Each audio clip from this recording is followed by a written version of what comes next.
Hello, my name is Brian Westley Johnson, and welcome to another special Soulivity Weekend.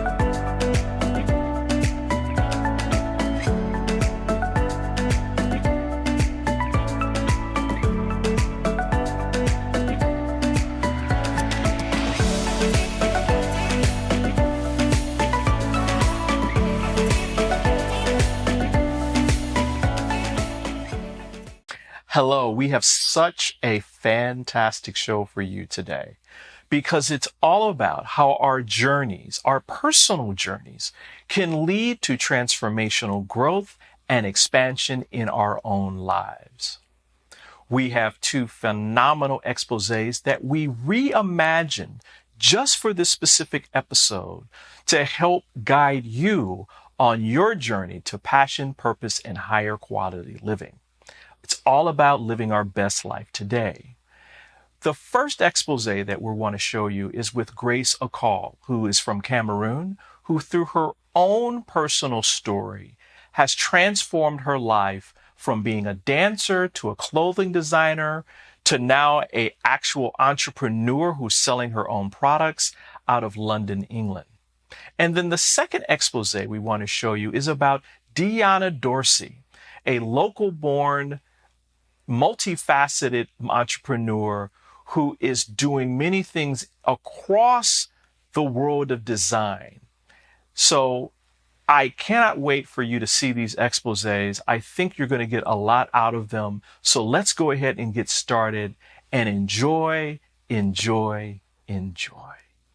That was very strict, bureaucrat, CEO, director. Mom was a nurse, and he didn't want mom to work. So she stayed at home. She was a stay-at-home mom that looked after the numerous children, and but it was cool. She was active. We were privileged. We had people looking after us when when she needed her, clean. We have people driving the car, taking us to school, because that was never there. But the one thing that she did herself that she never wanted anyone to touch is cooking food for us.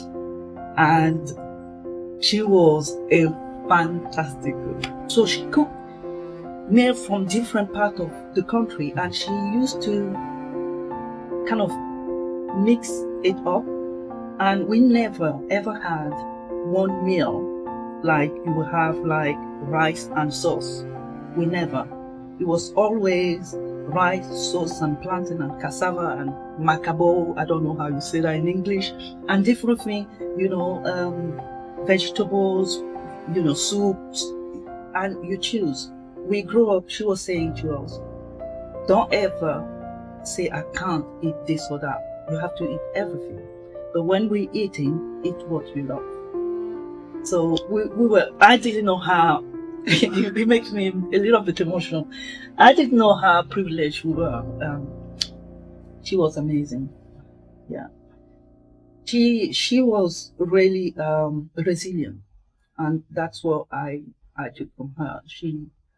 She was strong, and she, for example, she didn't have to do anything. She didn't have to work, but she would do it. She would, she would grow vegetables, she would grow different things. She would walk kilometers just to grow stuff. She would teach us to cook. Boys and girls, you will all cook. You have to know how to cook. And then during the weekend, she would ask us to clean the floor, to wash the dishes. We'll be, oh, mom. She's like, okay. She's like, these people are working. That's their job. You need to, learn how to do that for yourself. My dad wanted us to be like, doctors, different lawyers and things like that. And in Cameroon, because the first language is French, but there are second languages that you can learn a little bit. And he wanted us to, you're gonna learn like German, you're gonna learn Spanish. He wanted us to be like diverse and be these bureaucratic people like himself. But Mom have like this way of life. She didn't force anything. Everything was smooth, and I just loved the way she dealt with stuff. That would be, come here, what did you do? You'll be punished. And Mom would say, sit down. They were so different. Like, what happened? And she would let you speak. You'll be lying or you'll be telling the truth. She will listen. And then she'll kind of put in front of you what that means, the choices that you make. This is what can come out of it, so it's up to you. So I kind of took the liberty of being the boss of myself based on what Mom said. And I never really listened to anyone. People think I'm stubborn, but it's simply because I don't just do things. I think about them, and I make the decision to do them. So if you just jump in and say, I don't think this is a good idea or whatever, and you don't know the background and you don't ask the question, I just ignore you because you don't know what you're talking about. See what I mean? So when I became a little bit older, I think when I was going to college, my year 7 here, we could call year 7 here, I actually choreographed my first choreograph. I was in year 7.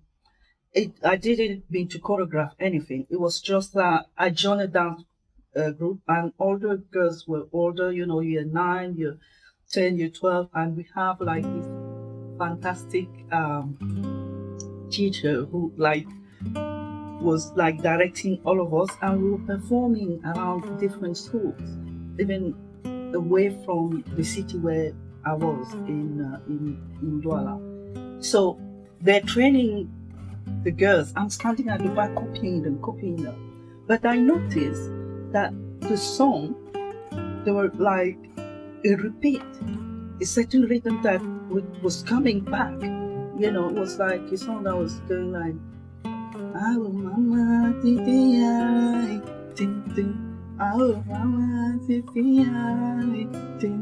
and all the time that ting will come back, and then it go yo. So for me, the movement they were doing wasn't going with the song, so I would copy them, and when that ting come, I do something else. And then when the refrain yo comes, I would do something that goes with the song. The teacher said, what are you doing? I'm like, I'm following the song. He said, wow, stand in front here. Look, do it. Oh, I'm like, thank you. I was like, and then here we go. The whole class is following me. I'm just very tiny. That was my first piece of choreography. From there on, I just started going everywhere. We went, different cities in Cameroon, and it was really fun, and I was so grateful that my dad, because he was so strict, and he let me do it. He let me travel, so I loved him for that. And I was traveling, and I just thought, what? I love the dance we're doing. They were calling it modern dance, just like ballet. I thought, they can do something more, because they have like all these ideas I wanted to do, but. It took a long time, because when I was 15, I was noticed on the street and asked to model. I'm not that tall. I'm 5'7". Some people say 8, but I think I'm 7 or 8 if you want. So I started modeling, and it was fun. Again, taking charge of my destiny and knowing what I'm worth. And I learned later in life that when you don't think too much about things, you don't think too much about yourself, you don't think that you know important, you know your worth, but you're not like, you're not thinking too much about how you look or whatever. It worked out because you're just you. And people love when people are just them because they can see through it. When you're putting up being something you're not, people can see it. They will laugh and you think they're laughing with you, but they're actually laughing at you. Stay tuned for more Soulivity Weekend. Hi there, Sheila Applegate here with some exciting news. I've joined the incredible Soulivity team as the host of the new Consciously Awesome live show, where I will be sharing insights to help you discover your full brilliance and claim the vibrant life you deserve. So, tune in every Wednesday right here on Soulivity TV to join the fun, and remember to subscribe to the channel so that you don't miss a single episode. Have an awesome week, and I will see you on Wednesday.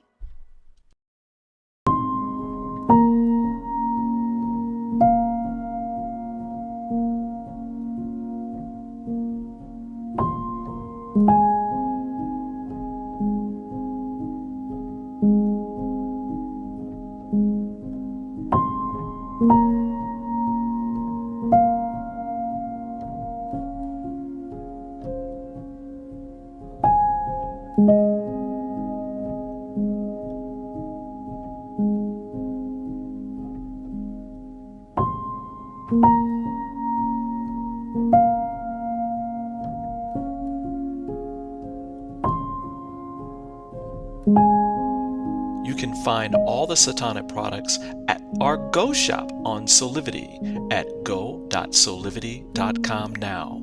Shop for beauty products, skincare, hair care. It is all there at the Go shop. Go shop Soulivity. Soulivity Magazine and Beyond Words Publishing want to remind you about the importance of continuing to follow public health guidelines to protect yourself, your loved ones, and your community. Please continue to wear a mask, wash your hands, and watch your distance. Please visit these sites for further information about how to stay safe from COVID-19 into the new year. Remember, love protects us. And now back to more from Soulivity Weekend. When we were growing up, Mom, she was a trained nurse, but who went to a boarding school. But she actually had love for fabric, and she used to sew our clothes. I was looking at our picture. I couldn't find it. Where we all standing there, my two sisters, my brother and I, and all the things that we were wearing, Mom sold them. I cannot believe. I mean, like a suit like what you're wearing. Like, when did she learn to do that? She was just amazing.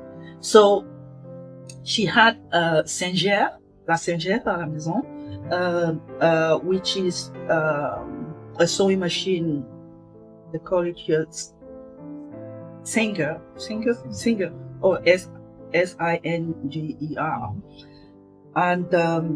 and she showed us how it works. It wasn't the one that you do with hand. It was actually the pedaling one. And I was just like, oh, this is so boring. She would cut she would choose like cotton fabric and cut like little square of cotton fabric and give it to all of us, and then thread needles and start something. Like she would go point de croix, point d'avant, point de chaînette, like different stitches. And she would start a line and say, okay, stand here and carry on. And we would do it a little bit, but we do it. When you finish one line, she would start a different stitch. I'm like, oh, goodness me. Do I have to do this? And my sister, my older sister, she was so good. She was just like that. And my young sister as well, very, disciplined. And I was just like, oh, this, like the same thing again and again. Boring. And but she planted the seed in me. And so I had like this love of how things are put together. Because we didn't have dolls when I was growing up. We didn't have like, the plastic doll, the metal doll. We used to take like the fantastic doll, natural doll. No chemical. It's like you actually pull I've never seen that herb here. You pull it out of the ground, and then when you pull it out of the ground, it have like les racines, the roots. And the roots, interestingly, they weren't just like 2 or 3. There will be like 100 roots, like 100, 200. They will look like hair. And then the rest, when you turn the herb this way, so the roots become the hair, and then the rest of the root is like a skirt. So what I used to do, and some other children as well, we would like separate the herb on the side and tie them. Those are the arms, and then the rest is the body. So you can either cut it in half to have the body and then the rest, or just leave. I used to just leave it like that, and you would do thing on the hair, and just maybe put like a little tiny button here to the mouth. It was lovely. So we used to do that. I was like kind of, without knowing it, being into the sewing, like fashion and cooking, earlier age, very, very early age. But I didn't want to do that. Oh, I'm not a cook. I'm not a sewer. No. I wanted to do I don't know what. But when I created then and also the dance with mom, she used to teach us like little French songs, songs that she would put together herself. Ah, que je suis donc contente du jupon qu'on m'a donné. Ah, que je suis donc contente du jupon qu'on m'a donné. Quand je cueille les goyaves, mon jupon fait une corbeille. Tic tic tic tic. Like that. It was just Wow. and the dance will come with it as well. Qu'il est beau, mon jupon, quelle est belle ma jupette. So we had that. We have the dance, the fashion, and the cooking together. Funny enough, today that's what I do. It's crazy. By the age of 19, I'm like, I'm gonna do my dance company now. And I started doing this dance that I didn't know what I was doing, but it was just like, I don't want to do complete ballet. I don't want to do complete modern. I don't want to do traditional folk dance, and we have many lovely traditional folk. But I just thought, I'm going to mix something up. I'm going to change, I'm going to do my own thing. People call me different things. Crazy girl, white girl. What is she doing? What kind of dance is that? That is white people dance.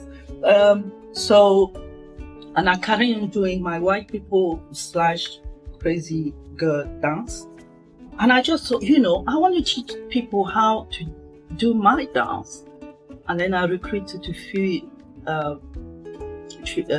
youngsters around my age, a little bit younger, and said, okay, this is the technique and this is what you do. And I would do every single thing. Like, because I would say to people, can you just move, do something so that I can use it to choreograph? Like, Grace, I don't know what you're asking me. I can't. So I would just create every single piece of movement and put it together and then teach people. It was hard work. And then I was told that I was doing Afro contemporary dance. I'm like, oh, thank you. I like that. So I went to Saint Peter Francais and said, I've got a dance crew and I want to dance here. They're like, who are you? I'm Grace Ekall. And what kind of dance you do? I'm doing Afro contemporary dance. I will have you know. So you can come and have a look. And we were training on cement. There was not, it wasn't, it was hard work, and we would walk like hours to go training. And then the director of the Centre culturel français, Monsieur Petit, merci, he came and said, okay then, okay, we'll come and see. And he sat there and watched that. It's like, you know, what do you want? I said, I want a tour in, you know, the 10th province in Cameroon. So you got it. Well done. Wow. And that was it. And I toured, and I was 21 when I had my daughter, and it was a bad path. It was, you know, everything was going south. Because I wasn't happy to carry on singing.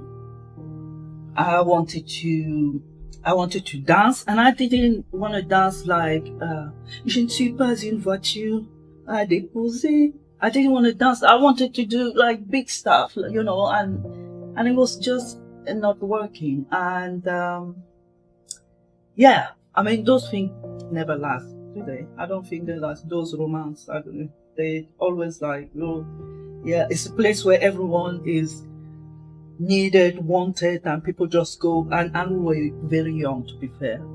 Before I had her, I had a health problem where I was told that I might not be able to have children.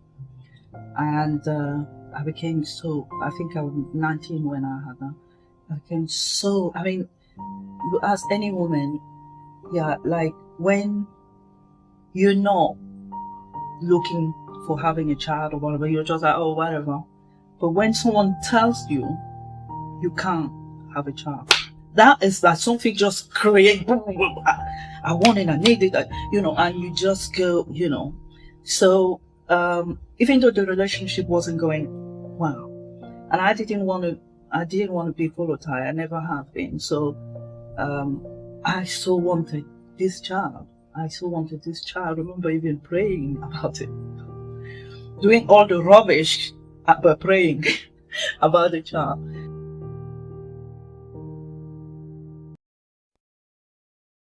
I went to Montpellier. They had like fantastic dance festival there, and I went there as a choreographer and showed what I was doing, and it was amazing. I was invited back, and then I came with my dance crew and choreographed a whole piece for this French company that came into Cameroon and put together a group of musician, plastician, no, in French it's a plasticien, but in English, artist, you know, artists together.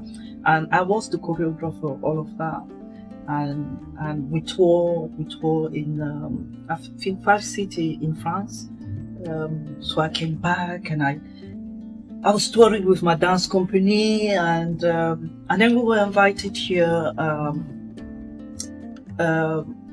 by the Art Council of England for a contribution to the dance scene, you know, to bring something new. And I came to London, and it was quite surreal because I didn't have I have a degree now in fashion, but you know, I have different qualifications. Henri Thierry trained me as a dancer, Dorian Lachet, you know, a lot of them. So I had like a lot of training after that, but I didn't have like a specific qualification. But for me to speak about dance, and I knew a lot, I was surprised. How do I know all of this? And it just grew, and I started going to more training in dance, mostly French side, because I didn't understand. I couldn't speak a word of English when I arrived here. So I was doing all my training in French. So when I was ready, I started teaching in school, colleges, university, teaching Afro-contemporary dance. So, you know, and I taught a student that was taking GCSE dance and things like that. And then disaster struck. 2005, Grace, we're sorry, you have a very aggressive breast cancer. So everything stopped. Stay tuned for more Soulivity Weekend. Life is full of moments. And when sickness breaks your momentum, from the 5 a.m. stomach bug, or stress and anxiety at work, don't forget you have Teladoc. Great care options by phone, video, or app. 24/7 access to doctors. And access to therapists 7 days a week. From anywhere you are. Day or night. Whatever it is, we're always ready to help.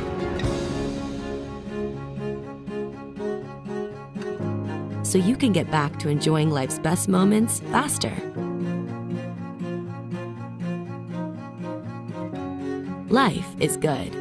Enjoy it well. Visit a doctor today without even leaving your home. For as little as $19.95 per month for a family plan, you get access to board-certified physicians as often as you need it. And there's $0 for medical visits anytime, anywhere. Register now by visiting soulivity.com/health perks.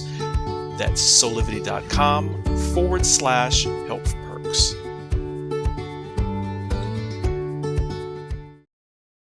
We work so hard sometimes. Isn't it time for a break? Take a walk. Or enjoy nature. Or maybe a leap. Or a ride. Or even a dip. Spending time with a friend. Or some time alone. Whatever it is, always spend time growing and learning with a Soulivity Weekend. Every Saturday at 10 a.m. Eastern, right here on Soulivity TV.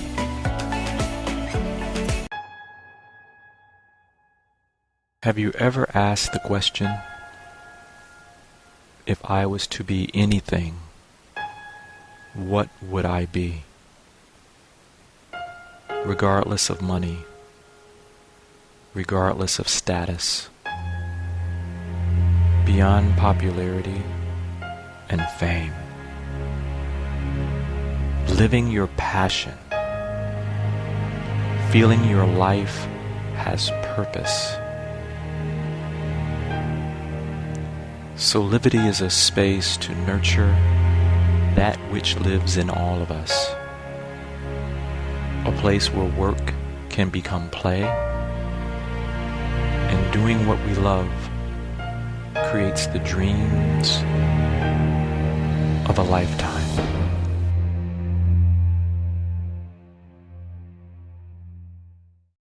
And now back to more from Soulivity Weekend.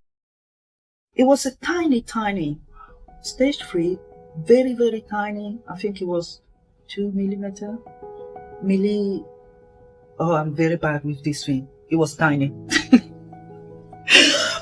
But it was so aggressive. It was going everywhere, like spreading. Girl, calm down, you know? And initially they said that you have breast cancer. We're gonna do a lumpectomy because it's tiny. I'm like, oh, thank you. And then they're like, we're sorry. We can't do a lumpectomy because it's already spread. We need to do a mastectomy. It's then that I realized that there is one thing I cannot do. I cannot stop and let my daughter, who've seen me since she's born, she's seen me going, doing all this stuff. And then now just going to sit on the sofa and wait to die? No, there's no way I'm letting, no way. The very first thing I did is like, if I can help other people, it will keep my mind busy and it will give me something to do. So I spoke to my care nurse. I said, I'm a dancer and I'm struggling to do the physio exercises that help with the mobility of the arm when you had mastectomy. As a dancer, I'm struggling. I'm sure other women are struggling too. Therefore, I want to offer free classes, dance classes. I use the physio exercises and turn them into Afro contemporary dance based music and drumming. We had fun. So the second thing I did is like I need to go back to school. So while I was having treatment, that's where the fashion comes. I thought I'm going to have the mastectomy and then I'm going to have the chemotherapy and then within 4 or 5 months I will be okay. Oh no. I had like 5 surgeries. So it went on and on. Like it seemed like I had surgery every month, every year. So I was always in hospital or I'm recovering from, back to hospital or recovering from. And then suddenly, because it was like that, I just decided I'm going to go back to school. So I went while I was having the chemo and everything. I went back to college because I went back to college to study fashion because when I had my dance company called Ziguda, which means force and courage, I was doing costume. I was making costume because I wanted my dancer to look a certain way and I couldn't find a costume in the shop. I couldn't find, so I would just do it myself and I would make costumes. So it was just a natural progression for me to go back to doing fashion, not to go back, but to explore the fashion. Before that, I went to a women group to learn about the pattern cutting and never to understand how the garment are put together, what my mom was actually doing, what is it? And it was like, wow, it's not just sewing, it's not just putting things together, it's actually intelligent. And it actually, if you don't understand the fabric and you don't understand how garments are put together, you can call yourself a fashion designer, that's fine, but you need to know the fabric. Even if you don't sketch, you need to understand the fabric.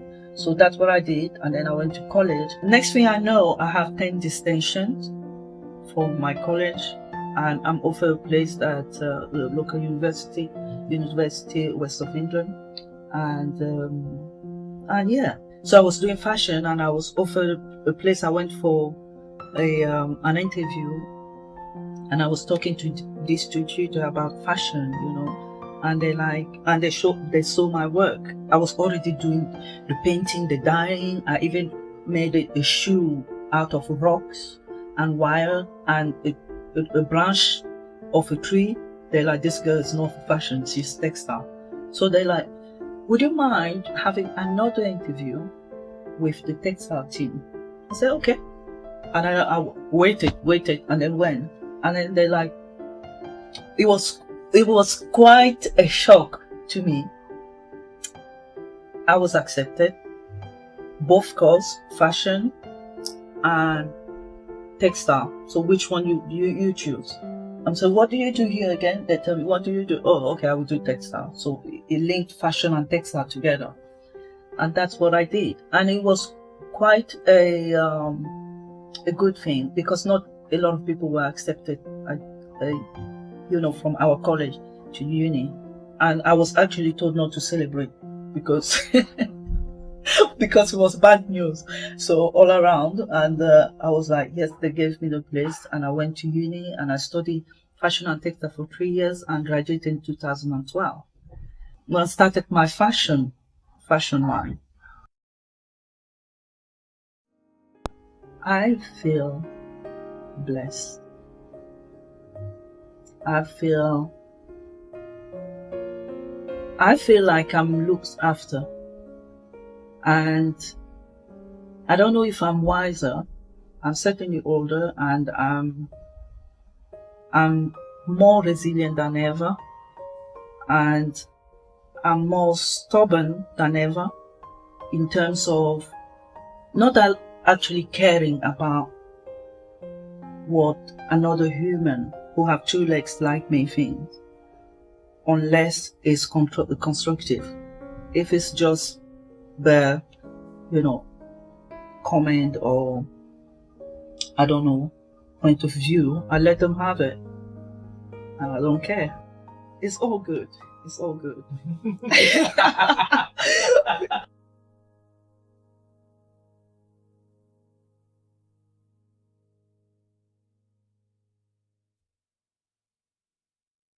Are you ready to take that first step towards true, unwavering inner happiness? Are you like thousands of people who have everything they need, not want, but need, and still can't seem to find happiness and fulfillment in their lives? If so, the Steps to Happiness show is for you. On my show, you will learn about the principles and practices that lead to true inner happiness. Because guess what?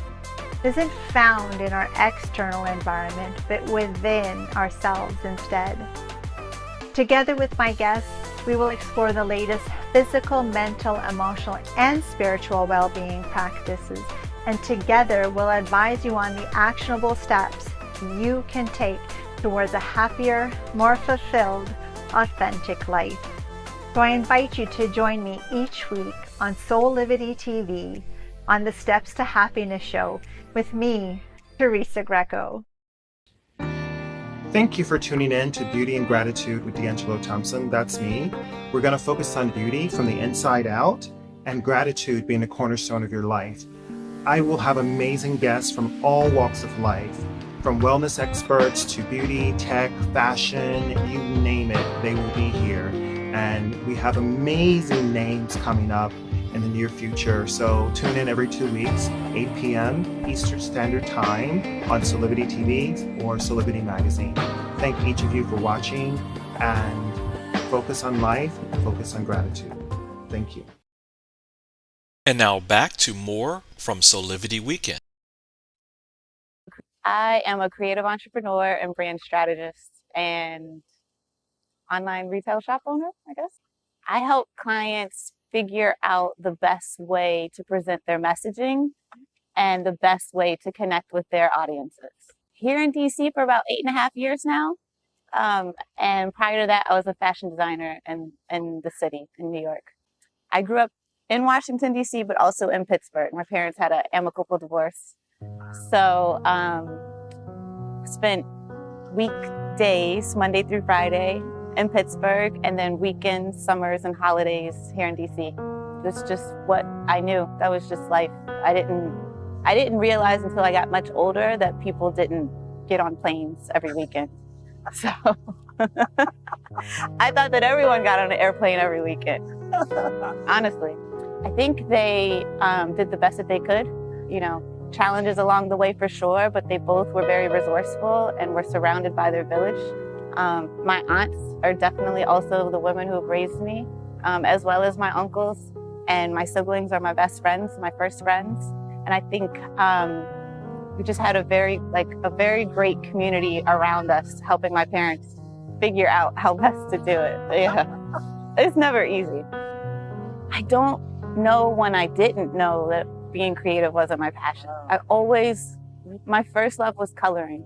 Absolutely always loved to color as a young girl. And I specifically remember when I fell in love with fashion, my mom, I used to have a lot of hair, and my mom she would do my hair in shifts. So I would lay on one side for an hour or 2 hours, and she would put me on the other side for an hour or 2 hours. And we would either watch like a basketball game or something, and I loved great movies.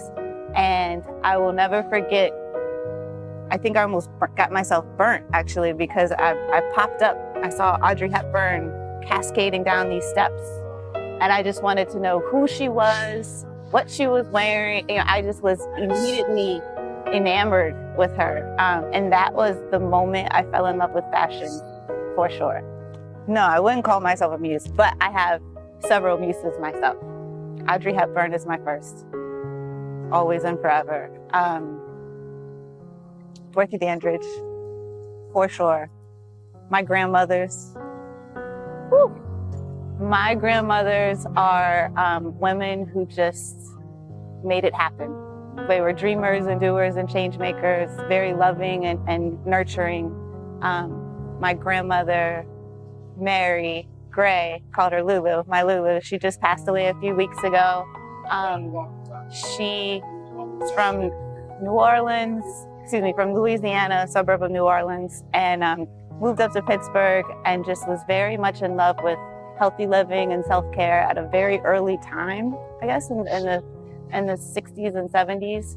And she turned it into her entrepreneurial passion. She had a TV show in Pittsburgh and helped professional sports players better understand how to take care of their bodies and exercise. And my grandmother, my grandma Carrie, she's a force. She just turned 90 a couple of weeks ago, but she has always been the voice in my head that I hear sometimes before I even hear my own voice, or the voice that I probably hear not even knowing that it is my own voice, because it's always echoing her. She has been just such a stronghold in our family, and she owned lots of property in the 60s and 70s, 50s, 60s, and 70s in Syracuse, New York, and ran businesses. She just was also an entrepreneur. I think my family has always, it's always God first, then family, and it's, you want to be of service to your people and provide a service to your people, and figure out a way to do both of those in a way that makes you happy, and also in a way that can be beneficial to others.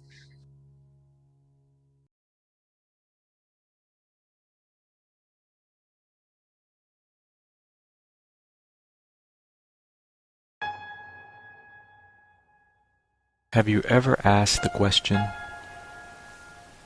if I was to be anything, what would I be? Regardless of money, regardless of status, beyond popularity and fame, living your passion, feeling your life has purpose. Soulivity is a space to nurture that which lives in all of us. A place where work can become play, and doing what we love creates the dreams of a lifetime.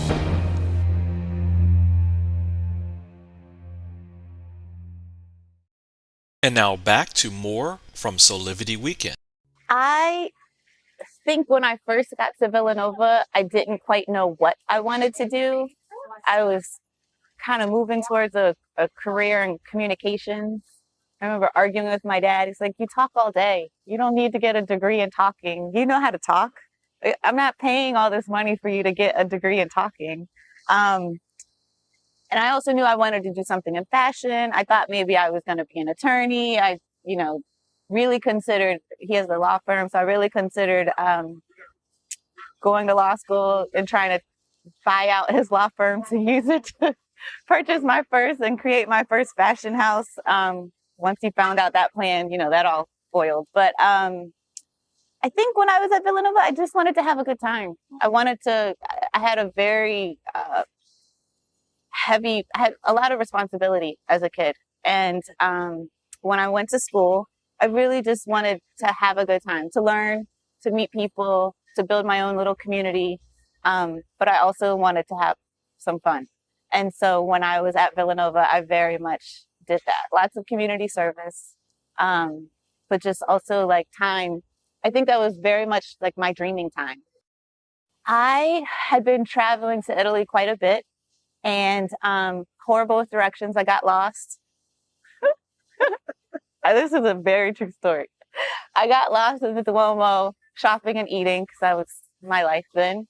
And just sort of exploring museums and, trying to experience the culture and just really enjoying my time. And I got lost and I looked up and I saw a placard in this, little bit off the Duomo that said, Istituto Merengoni, fashion design. It's like, let's see what this is about. I already had a clothing line. This is my first business, Dionna Marie. And I just was interested in seeing what this was. I went upstairs, took a quick tour, spoke with several people, got my application, came back home, filled out the application, got approved, and realized I needed to come up with a lot of money to get there very quickly. I mentioned it to my family and they were like, absolutely not. This is not happening. You just graduated from Villanova. No, we're not. No. You're either going to law school, right? You're either going to go to law school or you're going to do some service for a year, but no.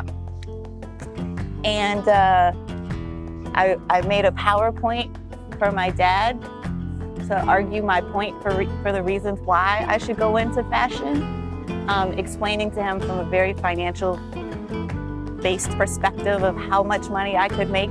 Like this will be your ROI. This will be your return of your investment if you invest in me now to get this done.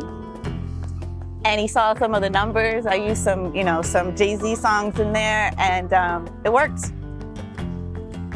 Next thing I knew, I moved to, I had like a little, we had like a little going away party, helped my family with some things. We had a quick little going away party. Next thing I knew, I was on an airplane and then was in design school in Milan.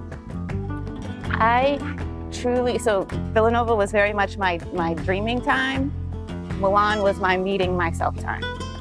But I didn't realize that until my very last day of school, actually.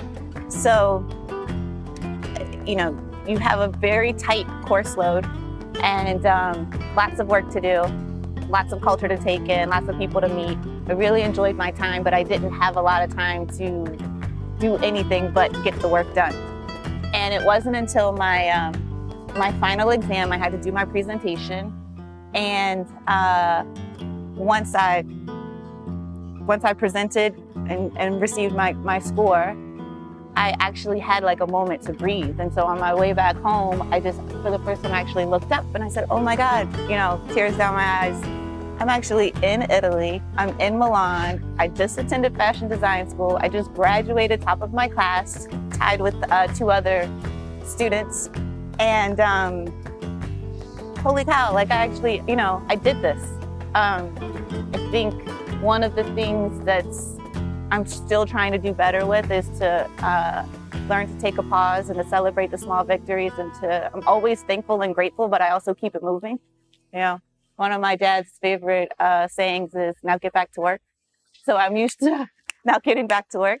But that was one of the times when I was actually like, whoa, I did this, with the grace of God, but I did this. I'm here, I graduated. And I think that was really one of the first times that I met myself in Milan. My younger sister, became a little ill. And it took me a full 24 hours to get back to her from Milan back to DC, or back to Philly, actually. I realized that my life in Europe probably wasn't going to happen in that moment, at least. And so the next best thing was to go to New York. So that's what brought me to New York. And time of my life. What didn't I do? Lots of dancing, lots of work. Just really started to create my village, my young adult village for sure. And lots of relationship building, but a lot of dancing. Thoroughly enjoyed myself. I enjoyed myself for myself and for you in my 20s in New York City. I call that my former life. I mean, I was a fashion designer working for a very big licensed licensing company in New York, and I made it through 17 rounds of layoffs. And I finally got the email while I was on a beach in the Dominican Republic saying that they needed me to come back and have a meeting, when they really just could have laid me off from email. Like, I'm on the beach, I'm on holiday. Just lay me off now, give me my severance, and I can, enjoy the rest of my time here. Get back to New York City, I have this meeting. They let us know that our specific team is going to be laid off. And I was okay with it. I didn't quite know what was next, but I was grateful I knew I wanted a change and I needed a change, but I just didn't know what that change looked like. I stayed on freelancing as a designer in New York City for one more year. And then I woke up one day and I just said, it's time to go home. And I was blessed to have a home to come home to. And so I came back to Washington, D.C. When I came to D.C., I could not get hired. Could not get a job to save my life. And then the opportunities that did come my way, I was very blessed with my career in New York City, and did a great job optimizing my time while I was there. And so I wasn't interested in coming to DC. I'm okay with, potentially like taking a step backwards, but I wasn't very comfortable standing still. And I wasn't comfortable taking several steps backwards. So no one would hire me at the rate that I wanted, so I had to hire myself. And that's sort of what started the entrepreneurial passion, V2, version 2 in DC. This is so funny. I was on Craigslist looking. One of the things that everyone kept telling me was that I had this beautiful branding portfolio, but that, at the time in Washington, D.C., we weren't yet creative here, or weren't yet as open and as accepting of creatives here. And so everyone wanted to see a non-creative based portfolio for branding. It's the time, right? And so I went on Craigslist and I happened to see an organization called Dreaming Out Loud, run by the executive director, Christopher Bradshaw, who's now still a client and best friend and like a brother to me, very much like family. And he needed some branding help, and he wasn't paying, but he was offering internships to folks. And so I said, this would be a great way for me to grow my network here in DC and to help someone out doing something that's really cool that I believe in. And then also to just sort of breathe and kind of figure things out. So Christopher and I started working. I think people really saw the work that we were doing and the way that we worked together and the differences and the changes that we were making, both in the community as well as with his organization from a branding perspective. And I think we were in the very first co-working, co-sharing space in DC called the Affinity Lab. And next thing I knew, I had clients. I kind of came home one day and I said,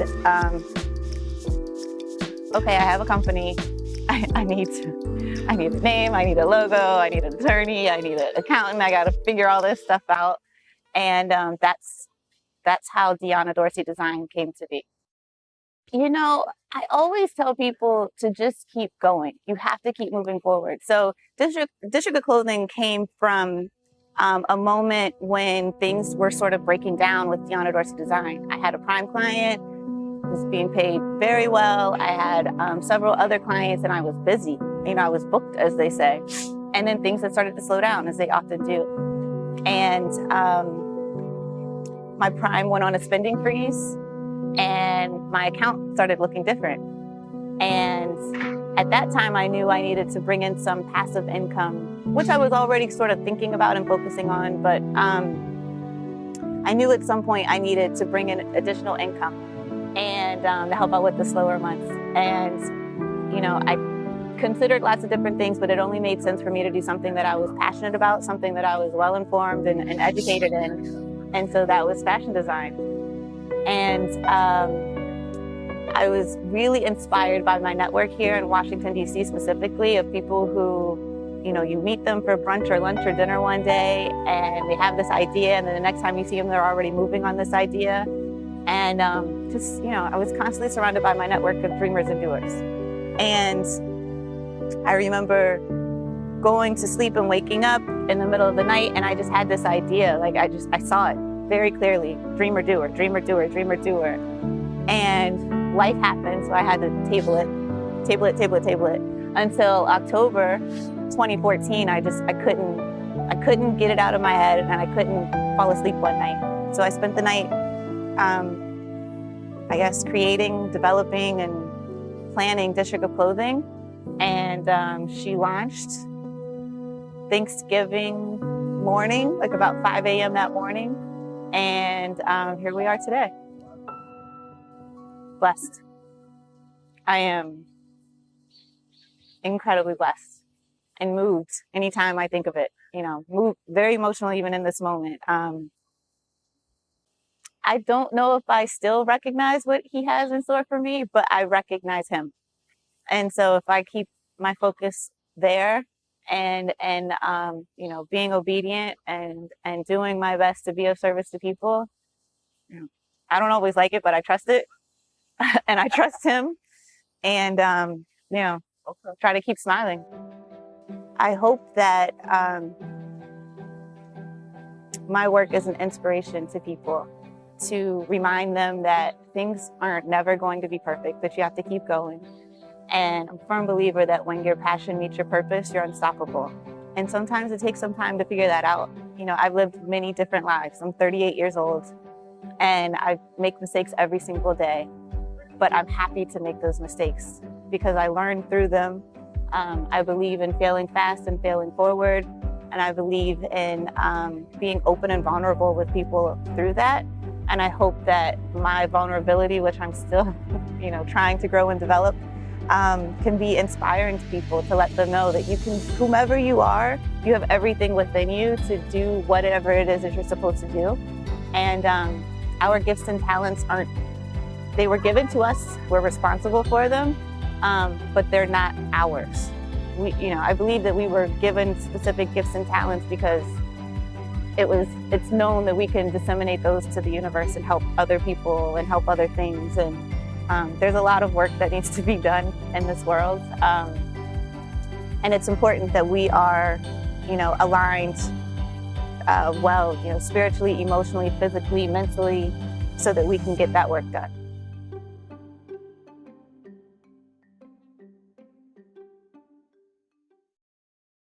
Soulivity Magazine and Beyond Words Publishing want to remind you about the importance of continuing to follow public health guidelines to protect yourself, your loved ones, and your community. Please continue to wear a mask, wash your hands, and watch your distance. Please visit these sites for further information about how to stay safe from COVID-19 into the new year. Remember, love protects us. And now back to more from Soulivity Weekend. Well, I hope you enjoyed today's show, which was all about how our journeys can lead to expansion and growth. Of course, we're going to have even more great shows coming in the new year right here on Soulivity Weekend. So on behalf of everyone here at Soulivity and Beyond Words, we want to say thank you for joining us. Have a happy holiday and, of course, Happy New Year.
Follow us on social media for giveaways, events, and a whole lot more.